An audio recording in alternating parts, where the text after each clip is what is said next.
India stands ready to do more for the Palestinian people. We have also sent the first tranche of 6 tons of medicines and medical supplies to UNRWA. I reiterate India's call for an immediate release of all hostages and a ceasefire. India was one of the first countries to recognize the state of Palestine in 1980s. Mr. President, at the outset, I thank you for convening this quarterly open debate. I also thank the briefers for their remarks. The world has been witnessing human suffering and destruction of a large scale in the ongoing conflict for a period of more than 12 months. Tens of thousands have lost their lives and many more have been injured. Civilian infrastructure, including schools and hospitals, have been damaged. It is estimated that reconstruction efforts in Gaza would take years together. Mr. President, the people of Palestine are in dire need of humanitarian assistance. We have been calling for safe, timely, and unimpeded humanitarian supply to the affected population. As we have repeatedly demonstrated in the past, India stands ready to do more for the Palestinian people. We are committed to carrying out human-centric projects for the people of Palestine in diverse sectors. Our thrust is on projects that have a tangible and lasting impact on the daily lives of the people. The scale of our development assistance currently stands at $120 million. This also includes our cumulative support of $37 million to UNRWA.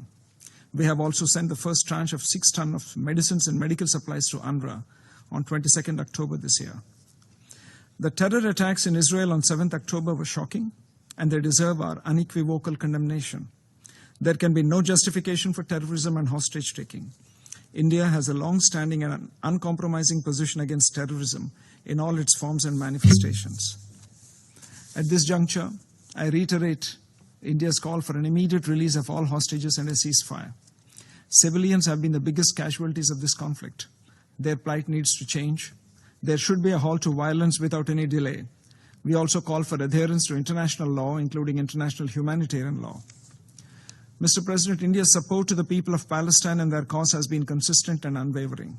We support a two-state solution which entails establishment of a sovereign, viable, and independent state of Palestine within recognized and mutually agreed borders, living side by side with Israel in peace, with due regard for legitimate security needs of Israel. I would also like to state that India was one of the first countries to recognize the state of Palestine in 1980s, and we have supported Palestine membership at the UN.